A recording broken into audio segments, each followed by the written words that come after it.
el recorrido de las 5 primeras estaciones, ¿no es cierto? Anda que mirá.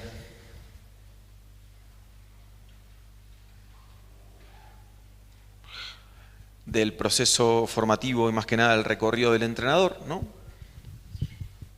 Habíamos comenzado por la importancia de los aspectos socioculturales del futbolista, dividir el proceso formativo en 7 fases, es decir, conocer profundamente cada una de las realidades. Mencionamos cuál es el perfil o cuál debería ser el perfil del entrenador para el área infantil. Hoy vamos a ver cuál debería ser para el área juvenil. Y la estación 4 y 5 que se unificaban en una, la comprensión del tipo de deporte por un lado, y la estación 5 referida a la adaptación del fútbol a las condiciones del niño. Todo ese recorrido era y será necesario siempre, ¿para qué? Para llegar al momento de la planificación de manera más preparada. Nosotros dividimos la planificación en 2 grandes módulos o áreas. Algunos lo hacen directamente en una, yo creo correcto y óptimo hacerlo en 2. ¿Por qué? Porque una cosa es la planificación didáctica y otra muy diferente, si bien va de la mano, es la planificación práctica del proceso formativo.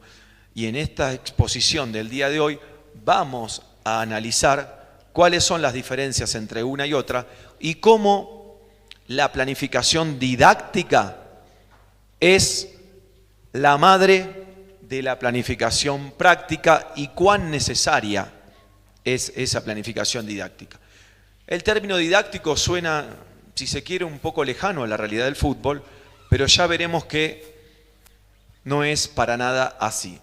¿Qué es la pedagogía? Es algo muy simple, o al menos en un concepto inicial, es la ciencia que estudia las metodologías y las técnicas que se aplican en la enseñanza y educación, especialmente en el área formativa, en el área infantil, por ejemplo, en la educación.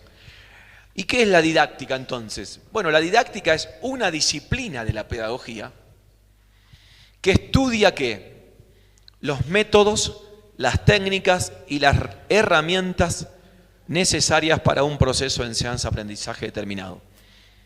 No está hablando de una determinada actividad o disciplina como puede ser el colegio. Generalmente la didáctica y la pedagogía se la asocia al colegio, pero no.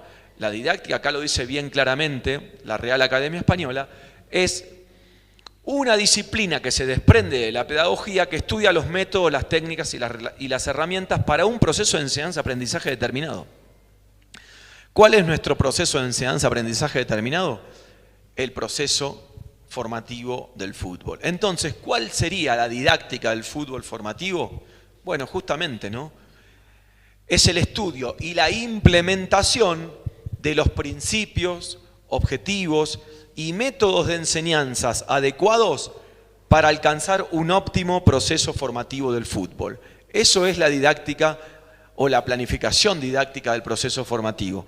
Todo lo que abarcan los principios, objetivos y métodos de enseñanzas que van a estar adecuados para justamente poder realizar una planificación práctica de manera más ordenada.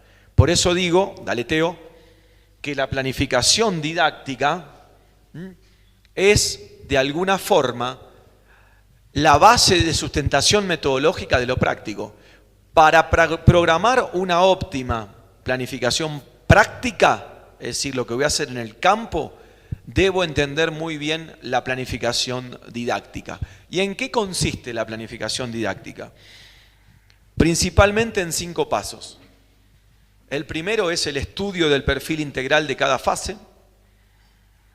Lo segundo, delinear principios del proceso de enseñanza-aprendizaje, principios que van a guiar a los entrenadores sobre qué modelo vamos a desarrollar esa enseñanza. Delinear objetivos de cada fase madurativa, elegir los medios didácticos, que es el paso 4, y por último, el formato didáctico de la clase, que fue lo que vimos ayer. Formato didáctico en 4 módulos. Vamos por lo primero, dale. El estudio del perfil integral de cada fase.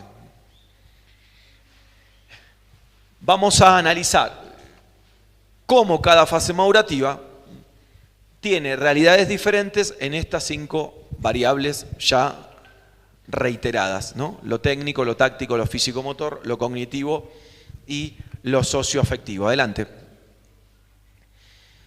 Por ejemplo, ¿no? Por supuesto que este es un material que a ustedes les va a quedar y que también, por supuesto, está en los libros, ¿no? En los libros está mucho más desarrollado que aquí, ¿no? La fase infantil 1, desde la parte socioafectiva y cognitiva, es una fase netamente egocéntrica, de operaciones concretas, una etapa de centralización, donde los futbolistas ven mucho más hacia adentro que hacia afuera, una atención de la que hablaba Enrique ayer tan importante, pero en esta etapa todavía es limitada, dificultades para explicaciones verbales, por eso es importante el ejemplo ilustrativo del profesor o del entrenador. Desde lo técnico coordinativo tienen los chicos y las chicas de 6, 7 y 8 años una adecuada coordinación general, pero una limitada coordinación fina. Eso hace que los movimientos corporales sean poco económicos y poco coordinados. Desde la comprensión táctica del juego, los chicos de estas edades presentan poca comprensión general y son poco reflexivos, es decir, juegan más por intuición que por razón. Pueden realizar soluciones sintéticas de la actividad en juegos simples, como el 1 contra 1, el 2 contra 2, y ya en juegos más complejos, el nivel de comprensión se dificulta desde lo que es la comprensión y el entendimiento táctico. ¿Qué pasa desde lo físico-motor? Bueno, contamos con niños y niñas con una escasa musculatura, con rendimientos de resistencia notoriamente bajos, poseen buena movilidad articular, realizan incondicional en el aprendizaje y en la formación de un entrenador. Es decir, un entrenador o entrenadora de chicos de 6, 7 y 8 años debe conocer profundamente la realidad de esta fase madurativa infantil 1, como después de la fase infantil 2 y la fase infantil 3, que presentan realidades diferentes. Por eso la importancia de antes de planificar cualquier microciclo, cualquier entrenamiento o elegir cualquier actividad, debo conocer qué potencialidades y qué limitancia tiene cada uno de esas fases madurativas. Después, lógicamente, dentro de un mismo grupo va a haber chicos y chicas más talentosas, chicos y chicas más fuertes o más veloces, chicos y chicas más resistentes o menos resistentes. Pero la característica de cada fase es algo que se sostiene y se mantiene y que debemos conocer y que debemos respetar. Pusimos como ejemplo la fase 1, que en definitiva es la fase inicial. Algunos me preguntan, ¿qué pasa con los chicos de 5 años? Los niños de 5 años, por supuesto que nosotros los tenemos muy en cuenta dentro de lo que es el fútbol inicial, ¿no es cierto? Lo que sería el fútbol pre-mini, ¿no? Un fútbol de inicio, un fútbol mucho más natural y de juegos, donde no debería haber una estructura de entrenamiento programada, sino que los chicos de 4 o 5 años tienen que jugar y nada más. Por eso digo de que nosotros planteamos lo que sería desde los 6 años, es decir, cuando los niños ingresan a un programa de entrenamiento ya estructurado, ya programado, ¿no es cierto? Aquí, bueno, el resumen de lo que acabamos de ver en lo que es la fase madurativa infantil 1, que es la base de la pirámide compuesta por las 7 fases madurativas. ¿Qué pasa con la fase infantil 2? Y por eso la importancia de entender que un juego u ejercicio que es muy útil para fase 1 puede no serlo para fase 2. ¿Por qué? Porque en la fase 2 los chicos hacen un cambio rotundo en las 5 variables de los 5 componentes del fútbol. Desde lo socioafectivo pasan de ser egocéntricos en la etapa anterior a una fase de descentralización donde comienzan mucho más a sociabilizar con su grupo de pares. Ya aparece la necesidad de competir Que en la fase inicial no, el chico que quiere jugar consigo mismo. En esta fase 2 ya quiere competir y para competir necesito de un contrario. En estas etapas madurativas ya colaboran, aceptan reglas grupales de conjunto, socializan mucho más y empiezan a comprometerse con actividades grupales de mayor cantidad. Desde lo neurocognitivo, es decir, desde el desarrollo mental, hay una notoria mejora de lo que es la percepción espaciotemporal. ¿Y eso qué hace? A ver si alguno se anima a responder. Ante esta realidad tan cambiante de la fase 1 a la fase 2, ¿qué es lo que debería hacer un entrenador con esta mejora de la percepción espaciotemporal? ¿Qué se les ocurre? Algo que impacte en la planificación de las actividades que yo elijo.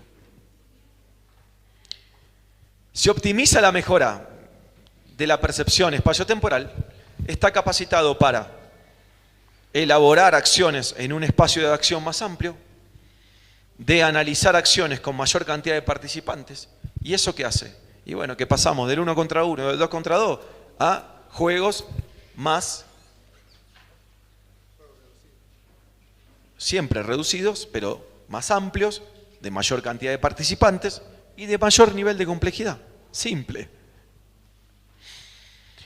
Desde lo físico-motor, tenemos un niño y una niña, y estoy haciendo hincapié en los dos, porque a partir de los 11-12 años comienza a haber diferencias. Por eso en esta fase no hay diferencia. Con un lento desarrollo de la fuerza, incrementa la velocidad y la resistencia.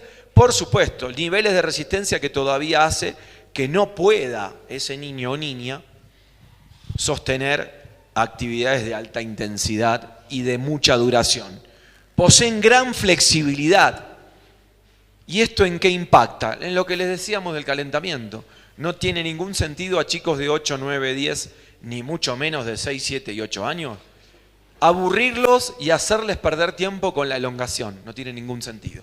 Fisiológica y muscularmente no le producen ningún beneficio. Y lo único que hacen es aburrirlos, perder la atención en actividades estáticas cuando el chico tiene que jugar. Desde lo técnico coordinativo comienzan a tener mayor capacidad de combinar movimientos, es decir, ya salen de la conducción y dribbling de la etapa anterior y pueden combinar movimientos específicos, es decir, por ejemplo, un pase, un control y un dribbling, un control y un dribbling, un control, dribbling y remate. Y comienzan a automatizar habilidades simples del área técnica. ¿Qué les dijo ayer Enrique? Que el sistema de entrenamiento técnico mixto nosotros lo comenzamos a utilizar a partir de la fase infantil 3, a los 10. Pero ya en esta etapa de fase 2, sobre todo en la fase final, esta fase 2 va de 8 a 10, es decir, a los 9, 10 años, están altamente capacitados para, como dice bien acá, comenzar a automatizar habilidades motrices y a presentar óptimos niveles de atención. Es decir, que en el final de esta etapa ya están capacitados para realizar el sistema de entrenamiento mixto compuesto por acciones analíticas y funcionales. Desde la comprensión táctica del juego muestran mayor adaptabilidad a situaciones nuevas, amplían el espacio de acción, como dijimos, y esto nos permite pasar en los entrenamientos del 1 contra 1, 2 contra 2, a juegos más amplios y de mayor cantidad de participantes. Si bien, y esto es muy importante, el 1 contra 1 debería sostenerse en todo el proceso formativo porque, a mi entender, es la estructura de juego más importante y trascendente. La interacción entre ellos sea muy activa. Desde lo neurocognitivo hay un pasaje del pensamiento concreto al pensamiento abstracto, es decir, que de cualquier consigna o descripción verbal que el profesor le da a los chicos, los pequeños futbolistas pueden replicar una actividad motriz de una explicación verbal que siempre tiene que ser concisa, concreta, simple y no demasiado dificultosa para entender. Desde lo técnico coordinativo hay un control racional de la motricidad, una formación creativa de las habilidades y, por supuesto, esta etapa, conjuntamente con los 9 años de la etapa anterior, es conocida como la etapa del esplendor que tiene que ver con incorporar movimientos, ¿no es cierto?, nuevos y que se fijan para toda la vida, ¿no?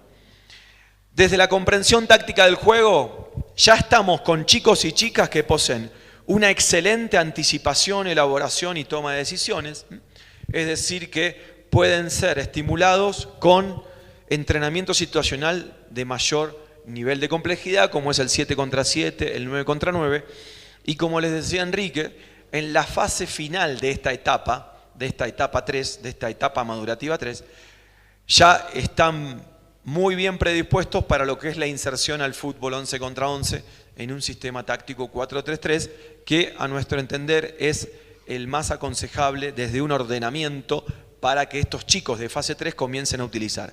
¿Cuál es la pregunta recurrente en todo Sudamérica? Y profe, pero a mí tengo chicos de 7, 8, 9 años y el torneo de la liga donde me toca participar me hacen jugar 11 contra 11. Pasa eso, ¿eh? Lamentablemente pasa. Fue parte del trabajo de investigación que me tocó hacer con Conmebol. Bueno, se está en una transición de concientización de entender que en cada fase madurativa los chicos y las chicas en edades infantiles deberían jugar con medidas y con cantidad de participantes, como mostramos ayer, 5 contra 5, 7 contra 7, 9 contra 9, para llegar progresivamente a lo que es el 11 contra 11. No mencioné lo físico-motor. ¿Por qué no mencioné lo físico-motor? Por 2 motivos. Primero, porque esta etapa de 10, 11, 12 y hasta 13 años es una etapa altamente delicada en lo que refiere al desarrollo físico-motor, porque dentro de un mismo grupo de entrenamiento podemos encontrar niños o niñas con diferentes niveles de maduración biológica. Es decir, a los 12, 13 años, yo en un mismo grupo de 30 chicos o 30 chicas puedo tener diferentes niveles de maduración biológica. Es decir, chicos maduradores precoces, es decir, con una maduración ya con físicos de adolescentes, chicos con una maduración transitiva normal, o chicos con lo que nosotros conocemos maduradores tardíos. ¿Quién era un madurador tardío elevado, más pronunciado? Por supuesto que en eso el entrenador, el preparador físico y el área médica deben trabajar en conjunto para saber detectar justamente esa realidad y entender que esos chicos maduradores tardíos simplemente lo que hacen es desarrollar más tarde, pero hay que esperarlos. ¿Y por qué? Fue otra de las razones que dejé el aspecto físico-motor como último análisis de este perfil integral de fase madurativa infantil 3, porque sí acá comienzan a haber diferencias entre lo que es el sexo masculino y el sexo femenino, teniendo en cuenta que las niñas, por un lado, desarrollan generalmente un año y medio antes que los chicos, y además porque cuando los chicos, los varones, consiguen ese desarrollo hormonal que los traslada a la etapa postpuberal, es decir, salen del cuerpo del niño y se introducen en el cuerpo del adolescente camino al adulto, ¿qué es lo que sucede? Los niños, los varones, tienen una ganancia mucho mayor de una hormona que se llama testosterona, que tiene que ver con los niveles de fuerza y velocidad. Y eso hace que a los 14, 15, incluso 13 años, las diferencias físicas entre varones y mujeres sean muy notorias, salvo casos muy especiales de chicas. Generalmente las diferencias son insalvables desde lo físico. ¿Por qué lo digo? Porque a mi entender he recorrido gran parte del mundo y he visto cómo se trabaja en el fútbol infantil y en varios países, como por ejemplo Estados Unidos, existe el fútbol mixto. Chicos y chicas que entrenan dentro de un mismo grupo etario con los dos sexos y que compiten.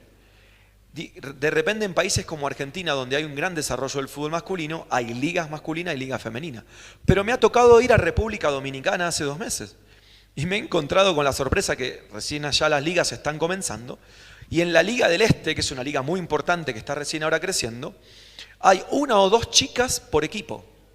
Y me ha tocado ir a ver competencias donde las chicas se destacan mucho y hasta donde hacen goles definitorios, ¿no? Y bueno, ellos están comenzando su desarrollo de ligas con grupos etarios que comparten fútbol masculino y femenino. Quizá no apuntan tanto al alto rendimiento, donde sí el alto rendimiento, ¿qué te exige? Estamos viendo lo que es el Mundial Femenino. Ya no pueden competir mujeres y varones. Entonces, lógicamente, llega un momento que eso es imposible y ese momento es a los 12, 13 años donde hay ya una diferencia muy grande de desarrollo físico producto de un crecimiento y un desarrollo y una explosión hormonal, lo que provoca que los varones en esa etapa muestren diferentes niveles de fuerza, de potencia y de velocidad. Sí, profesor. Así me hace descansar un poco. Profe, mi consulta es la siguiente. A nivel de contenidos de táctica, cuando habla sobre la planificación de entrenamiento, en el fútbol de 7 versus 7 me imagino que podría empezar en una sub-7, ¿no? Un fútbol de 7 versus 7. ¿Y cuáles serían los contenidos específicamente a nivel táctico, a nivel ofensivo y a nivel defensivo que se podría aplicar en esta etapa y posterior pasar a una sub-9, sub-11, que seguramente de manera progresiva vamos a ir implementando más los contenidos tácticos, porque la táctica es muy amplia? Entonces, quería consultarles. Bien. Bueno, primero, déjame que aprovecho que tengo una gráfica para mostrarle. ¿Tu nombre? Aarón. Bueno. Primero y principal, la placa que mostramos ayer. ¿Cuál es, a nuestro entender, la progresión metodológica táctica de estructuras tácticas de juego ideal? Una cosa es el ideal y otra cosa es lo real. Eso pasa en el fútbol y en la vida. Es esta. Fase madurativa infantil 1, 5 versus 5 en 35 por 20. Fase madurativa infantil 2, 8-10 años, 7 versus 7 en 50 por 35. Y fase madurativa infantil 3, 9 versus 9 en 65 por 40. Lo que ustedes ven en blanco es una cancha con medidas profesionales.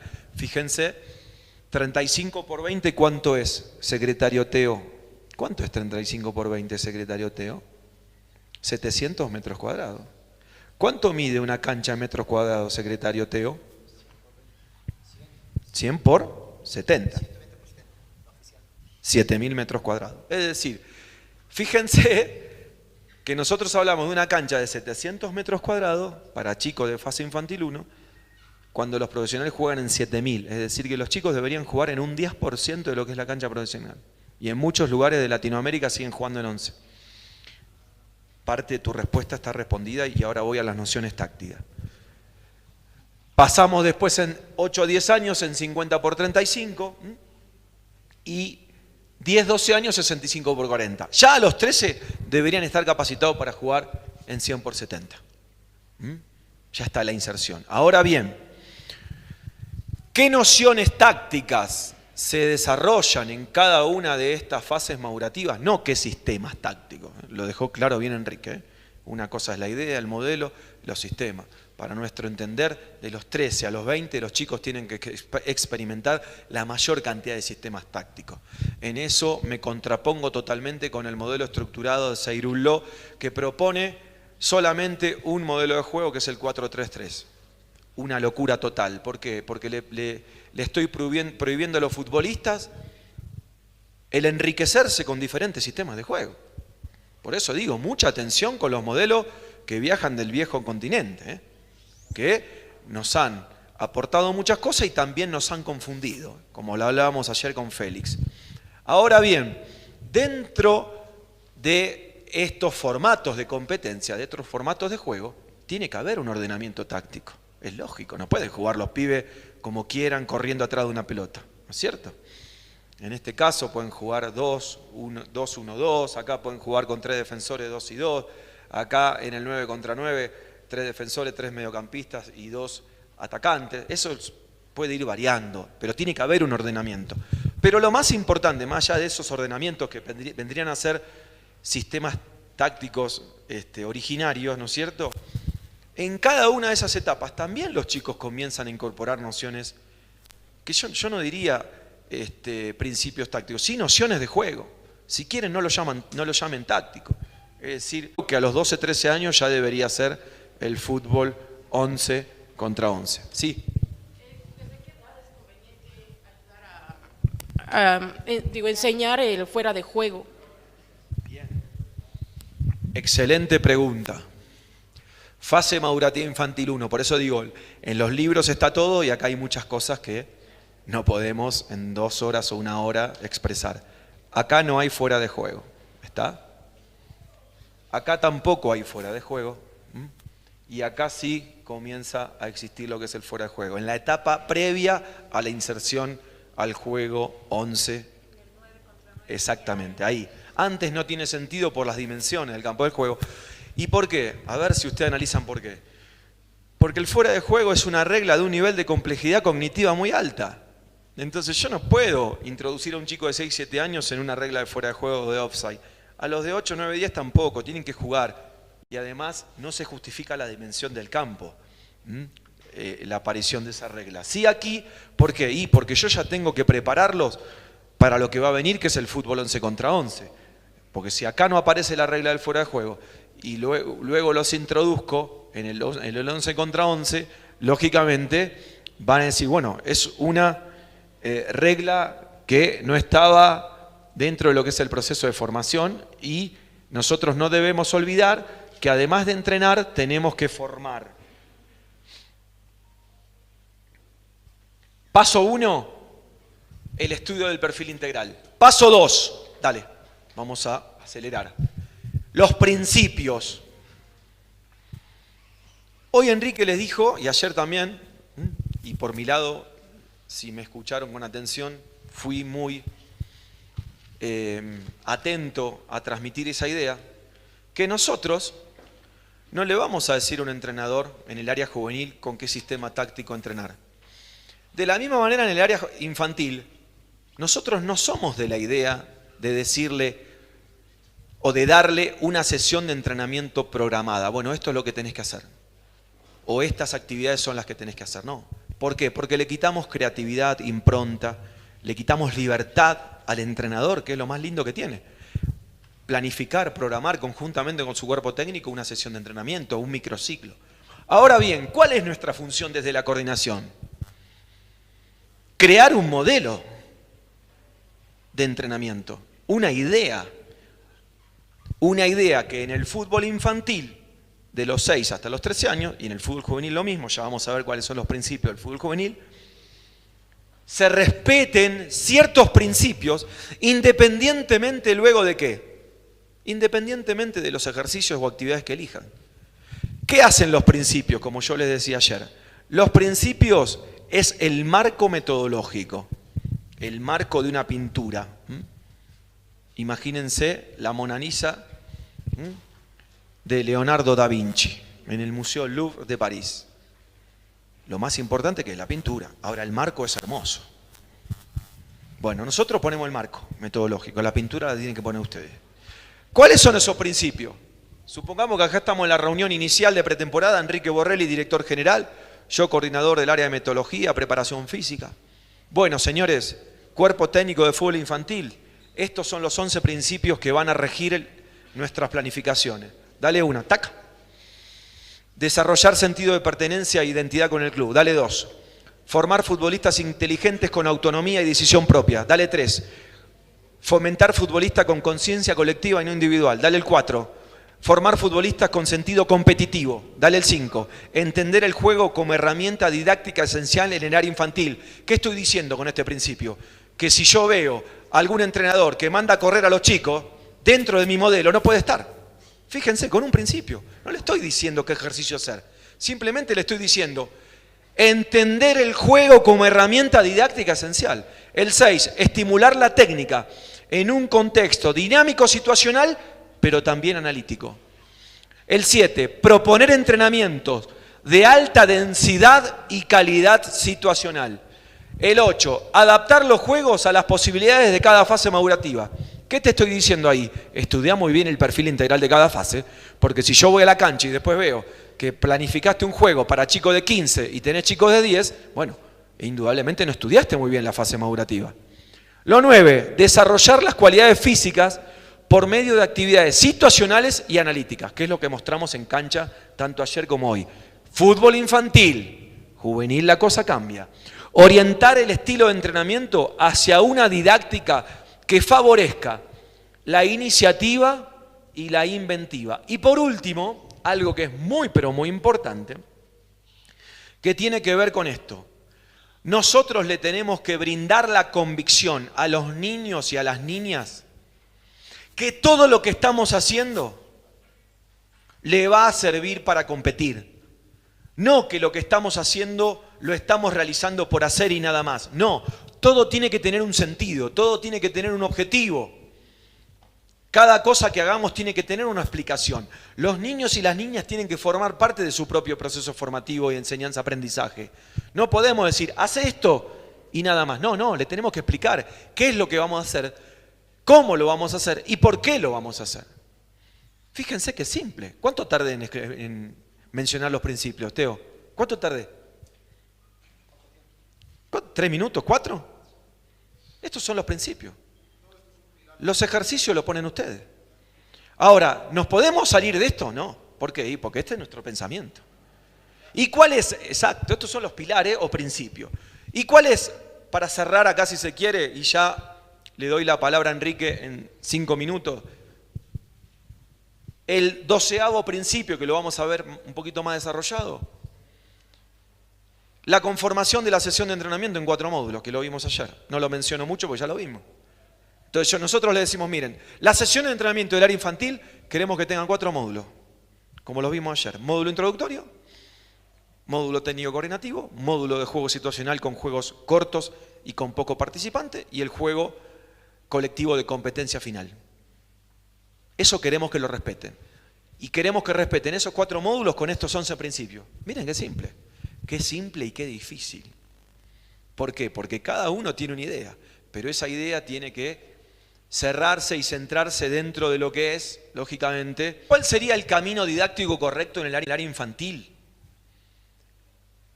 Esta sumatoria o esta fórmula que es muy simple. Juegos adaptados. A través del método deductivo de enseñanza, donde el chico explora, examina, diagnostica, crea, realiza actividades con impronta y con iniciativa y metodología situacional, con un aporte menor de lo analítico. Ese es lo que sería el modelo óptimo de enseñanza. Y por supuesto el juego como una herramienta muy presente dentro del modelo infantil, ya que el juego tiene o favorece aspectos socioafectivos, emocionales, del disfrute. El juego bien realizado estimula la concentración, la creatividad, estimula la autonomía, propicia el aprender y convivir a través de reglas. El juego tiene tensión, tiene tensión también. El juego desarrolla, según como lo programemos, como lo vimos hoy, los aspectos físicos y por supuesto el juego bien realizado promueve lo que es la competencia. La competencia que es tan importante y que el juego nos permite desarrollar y estimular y promover la competencia como un elemento educativo y formador esencial. Fíjense cómo de alguna manera somos reiterativos con Enrique mencionando la competencia. ¿Por qué? Porque nosotros creemos que con el juego solo no alcanza. El juego lúdico no alcanza. Eso es para una escuelita de fútbol social. El juego tiene que venir de la mano de la competencia y la competencia viene de la mano de un resultado. Cualquier tipo de juego, sea un juego de fútbol, un juego deportivo o un juego de naipes, siempre tiene un objetivo. ¿Cuál es? Ganar el resultado. Cualquier juego tiene como objetivo el resultado. Y el resultado también es parte de la formación del jugador. ¿El resultado tiene que ser una tragedia? No. ¿Pero el resultado tiene que ser algo importante dentro de un proceso de formación? Sí, ¿por qué? Porque es parte esencial de la competencia y es parte esencial del juego. Hablamos de juego y es simple decir, el juego es la herramienta didáctica por excelencia. Eso es fantástico, una frase hasta muy linda. Ahora bien, ¿Qué tipo de juegos son importantes para la etapa infantil y juvenil? Primero lo que tenemos que analizar, cuáles son los factores que determinan el nivel de comprensión del juego. Dale. El estadio madurativo del chico, lo que se llama neuroplasticidad, las experiencias situacionales, si son muchas y enriquecedoras, ese niño va a estar dispuesto a mejores y mayor nivel de complejidad, la dimensión de los espacios, la cantidad de participantes, el número y el nivel de las consignas y lo que yo llamo la densidad situacional. Por supuesto que cada fase madurativa, fase 1, fase 2 y fase 3, va a tener dimensiones, cantidad de participantes, número de consignas y nivel de consigna distintas. Insisto, este material lo van a poder tener. Simplemente tenemos que entender que todos los juegos no son iguales. Y dentro de los juegos nosotros manejamos 5 tipologías diferentes, que muchas de ellas las hemos visto en campo. El juego o ejercicio analítico creativo abierto. ¿Cuál sería el juego o ejercicio analítico creativo abierto? Lo que hicieron hoy los chicos, a la mañana, exactamente, en la entrada en calor. Los circuitos técnicos coordinativos y sensoperceptivos, que es lo que hicieron ayer, en el módulo 2. La estructura de juego básica por excelencia, que es el juego 1 contra 1. Fíjense la importancia que le damos, que la tomamos como una de las 5 tipologías trascendentes dentro del modelo nuestro de entrenamiento. Las estructuras de juego intermedia, que es lo que va del juego 2 contra 1 hasta el 5 contra 5. Y después las estructuras de juego que acabamos de ver antes, cuando vos hiciste la pregunta, que es el 5 contra 5, el 7 contra 7 y el 9 contra 9, que es cómo deberían finalizar las sesiones. Con esto termino, con 2 temas. Planificación didáctica. ¿Cuáles son los componentes didácticos que no deberían faltar en ninguna sesión de entrenamiento? Simple. Planificación, libre expresión, alto estímulo técnico, variedad de juegos, pocas pausas, basta de aburrimiento, basta de pausas eternas. Un para qué, justamente para introducir al niño y a la niña dentro de su propio proceso formativo. Competencia, muchos goles. Un niño o una niña no deberían irse nunca a sus casas sin haber hecho muchos goles en un entrenamiento. Goles en conitos, goles en mini arcos, goles en arcos grandes. Emoción. Un entrenamiento tiene que tener emoción. Porque si el chico transcurrió los 90 minutos en una monotonía y se va a su casa sin emociones, no hay crecimiento. Uno de los grandes neurocientíficos de nuestro país siempre dice que cuando el aprendizaje viene acompañado de una emoción positiva, ese aprendizaje se graba mucho más. Y para eso nosotros tenemos que provocar emoción en los infantiles o en los juveniles. Creatividad, no entrenamientos dirigidos constantemente, creatividad, autonomía y, por supuesto, integración e inclusión, porque lo peor que puede haber es justamente que un niño o una niña se sientan excluidos. Y es ahí donde tiene que aparecer el ojo rápido del entrenador formador. Los 4 módulos, módulo introductorio, módulo técnico coordinativo, módulo juego situacional, módulo de juego colectivo. Con los principios, con las 5 tipologías y con este formato didáctico, ¿qué es lo que yo hago? Me aseguro un modelo homogéneo de entrenamiento en lo que es el área infantil. Quiero terminar con este tema que muchos me han preguntado y que para mí es trascendental, por eso lo estoy adelantando, que tiene que ver con algo muy, pero muy importante. La transición del fútbol infantil al juvenil. Edad cronológica versus edad biológica.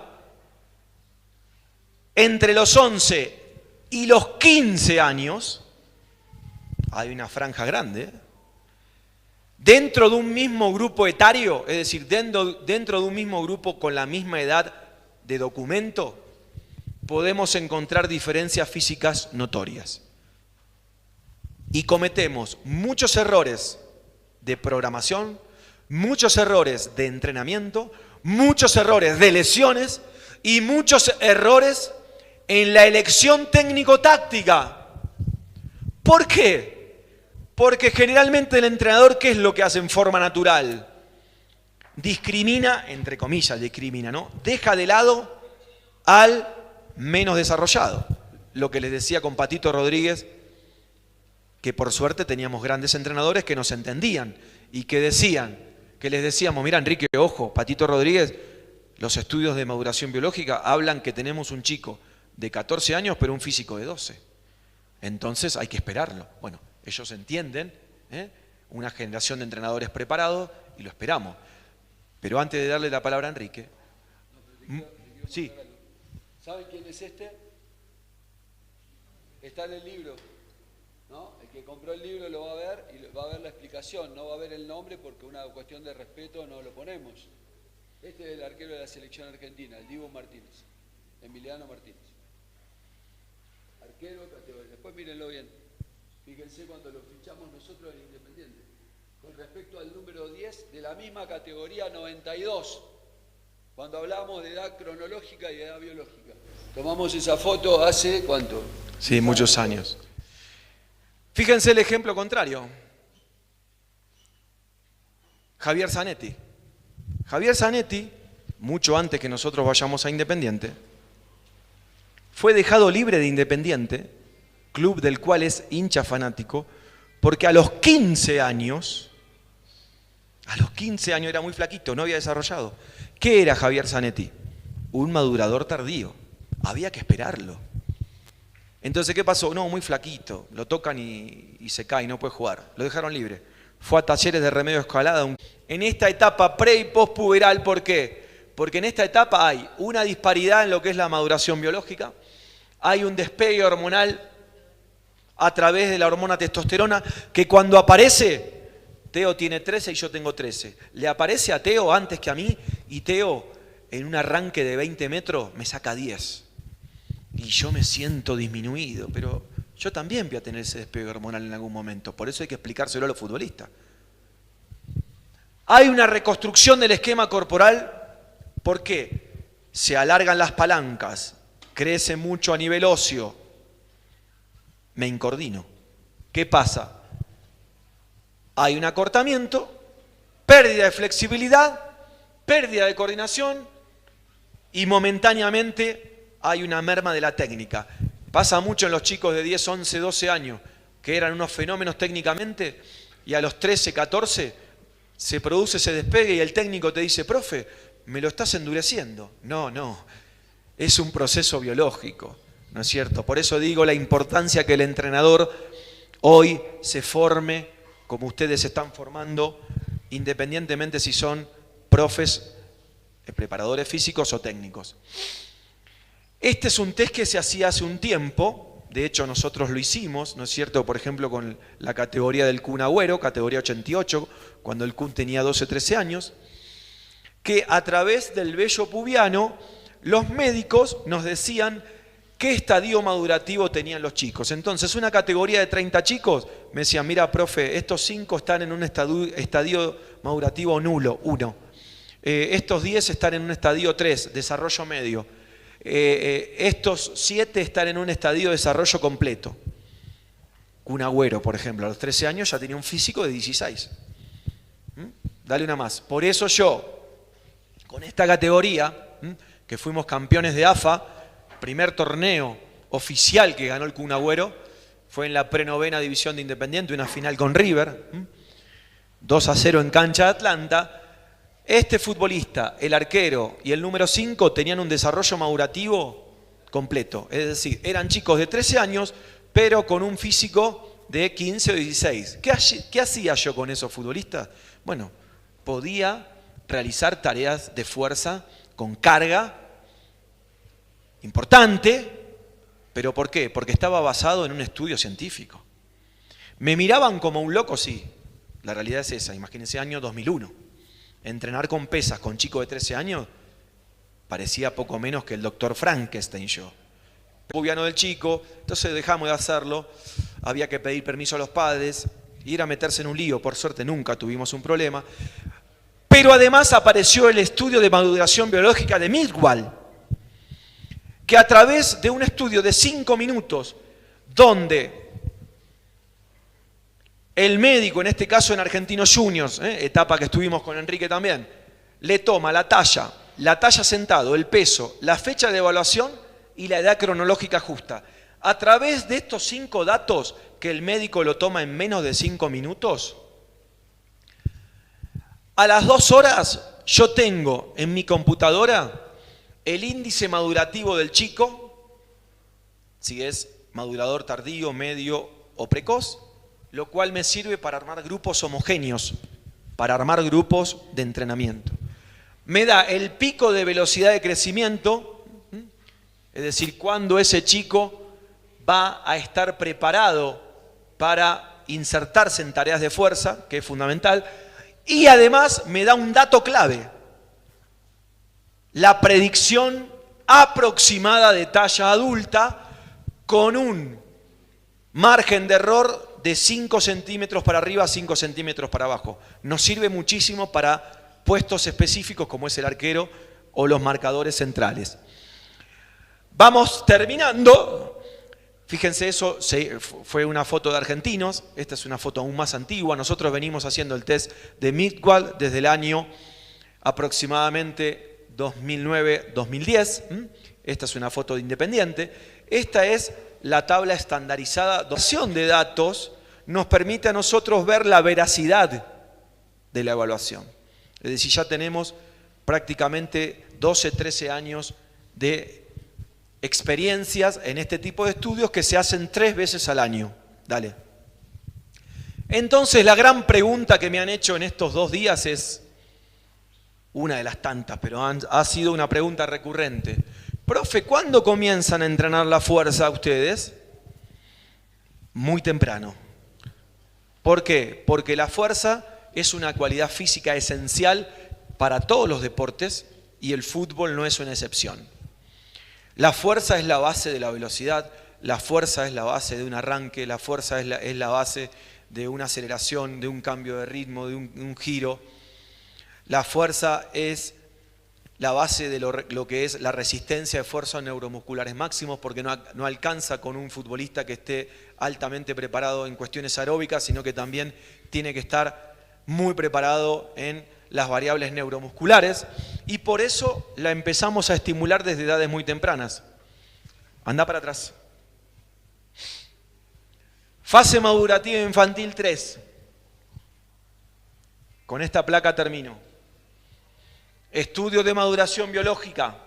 Lo realizamos al principio de año, a la mitad y al finalizar. ¿Qué es lo que hacemos? Con todos, la categoría de Agüero, por ejemplo, la foto que vieron ahí, hacemos una iniciación de técnicas con cargas bajas generales, un estímulo semanal. Vamos a aplicar el estudio de maduración biológica, porque acá todavía hay disparidad de crecimiento y desarrollo. Pero ¿qué es lo que hacemos? Agregamos un estímulo de fuerza más. Consolidamos las técnicas que empezamos a aprender acá y además comenzamos a introducir un estímulo de cargas bajas medias. Pasamos a fase madurativa 4-5. Acá ya no hacemos más el estudio de maduración biológica, solo con casos necesarios que vemos que a los 14 todavía están muy pero muy retrasados desde el punto de vista biológico. Lo que empezamos a hacer acá es una antropometría clásica deportiva a través de lo que es la toma de 5 componentes y evaluamos 2 variables fundamentales, el índice músculo óseo y la sumatoria de 6 pliegues. Y comenzamos a los 14, 15, 16 años con un entrenamiento con cargas medias altas de 2 a 3 estímulos por semana.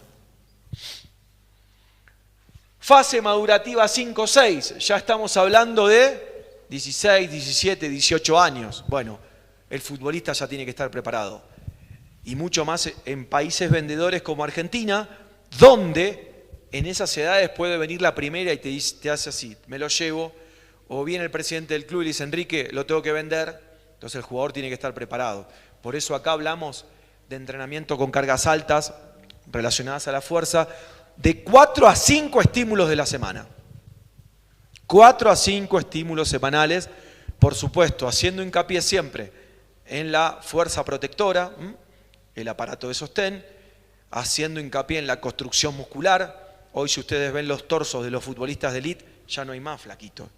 Si no tenés una construcción muscular acorde, no la de un pesista, no la de un boxeador, pero sí una construcción muscular acorde, una construcción muscular, una hipertrofia tal que no te quite agilidad y velocidad, es muy necesaria, porque si no, no podés jugar hoy. Es muy difícil, muy difícil.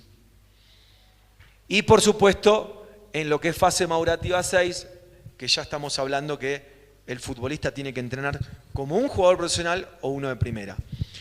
¿Es la fuerza, la cualidad física esencial? Es una de las tantas. Yo hoy mencioné que la cualidad física por excelencia, súper específica del juego del fútbol, es la resistencia de fuerzas neuromusculares máximo. Por eso hablamos de algo mixto. ¿Resistir a qué? ¿Recuperarme de qué? De esos esfuerzos neuromusculares máximos. Y para poder tener rendimiento en esos esfuerzos neuromusculares que son arranques, frenos, cambio de direcciones, giros, salto, caigo, arranco, acelero, desacelero, tengo que tener muy buenos niveles de fuerza, no solamente del tren inferior, sino también del tren superior. Por eso es muy, pero muy importante el comienzo y el estímulo del entrenamiento de la fuerza desde edades muy tempranas, pero siempre controlado y estudiado conjuntamente con el departamento médico. Muchísimas gracias por su atención. Les dejo a Enrique y al finalizar, si quieren, hacemos un ida y vuelta de preguntas y respuestas. Profesor, ¿levantó la mano? Sí. Profe, había escuchado que habla mucho de la edad deportiva, perdón, de la edad cronológica y biológica. Sí. Pero en cuanto a la edad deportiva, acá en La Paz sucede que muchos de los niños empiezan su entrenamiento a muy tardía edad. Sí. Entonces, ¿qué haríamos con ellos? ¿Los esperamos? Porque ya no van a alcanzar sus 7 años de las primeras 3 fases madurativas como usted dijo. Bueno, lo mismo que vos me estás preguntando, lo he recibido como consulta a través de las páginas de Facebook o Instagram, e incluso entrenadores que no sé cómo hacen, consiguen mi WhatsApp, me dicen, profe, soy de Bolivia, lo puedo consultar, me llaman, ningún problema, y tu pregunta es muy recurrente. Tengo que ser muy sincero, cuando un futbolista que está orientado a la élite relega esos 7 años, lógicamente va a tener desventajas. Va a tener desventajas. Y lógicamente, relacionado a este entrenamiento de la fuerza, es muy delicado un chico de 13 años que no tuvo proceso formativo infantil, introducirlo directamente a esto. Para esto tiene que haber una base, y la base es el fútbol infantil, la base es lo que hacemos en prenovena. Por eso digo que no es imposible, pero no es fácil. ¿Cómo haría yo? Porque algo tenés que hacer. No puedes decir, bueno, no se puede hacer nada, no. Algo tenés que hacer. Yo empezaría de forma muy progresiva. Muy progresiva. Supongamos recibimos futbolistas de los 13, 14 años que no tienen base. Yo empezaría de forma muy progresiva, pero no dejaría nunca, no abandonaría nunca el entrenamiento de la fuerza. Me apoyaría en estudios médicos como los que vieron ustedes, que son muy sencillos de hacer, y lógicamente haría un programa de entrenamiento y de inserción a la fuerza de manera progresiva, metódica y sin volverme demasiado loco. Señorita. Bueno, para las mujeres también hay que tomar en cuenta, y como entrenadores debemos conocer perfectamente el ciclo menstrual, ¿no? Porque el trabajo de la fuerza va de la mano del ciclo menstrual. Hay ejercicios que no los puede hacer cuando las jugadoras están menstruando. Entonces los entrenadores también debemos saber eso si trabajamos con mujeres. Un aporte fundamental. Lógicamente que cuando ese ciclo menstrual aparece, lógicamente ese entrenamiento de la fuerza se ve un tanto imposibilitado, y es por eso que los entrenamientos relacionados a esta cualidad en las mujeres tienen que ser programados también de manera especial. Sí, profesor. Profe, respecto a lo que es la hidratación o la alimentación dentro de la fase de lo que es en la edad de 14, 16 años, no sé si estaría ideal o no estaría ideal aplicarles lo que es la creatina o las proteínas dentro del entrenamiento o después del entrenamiento. El proceso de entrenamiento integral se compone de entrenamiento, un buen entrenamiento por supuesto, de descanso, que es fundamental. Sin descanso se desvanece todo. Descanso físico, hablo del sueño. Descanso mental, hablo de no o tratar de evitar estrés o emociones negativas. Se compone de la nutrición, como vos muy bien lo decís, se compone de una muy buena hidratación, fundamental, y también se compone en aquellos casos de necesidad de suplementación deportiva a través de cierto, no solamente la dieta del futbolista, sino también, por supuesto, lo que tiene que ver con el proceso de suplementación deportiva, que como la palabra lo dice, es una suplementación, es un suplemento, es algo que complementa, nunca va a reemplazar la alimentación. Por eso digo, entrenamiento, descanso, nutrición, hidratación y, en algunos casos necesarios, solicitamos y echamos mano a lo que es la suplementación. Muchísimas gracias para todos. 5 minutitos de break, nos relajamos un poquito y ya comienza Enrique.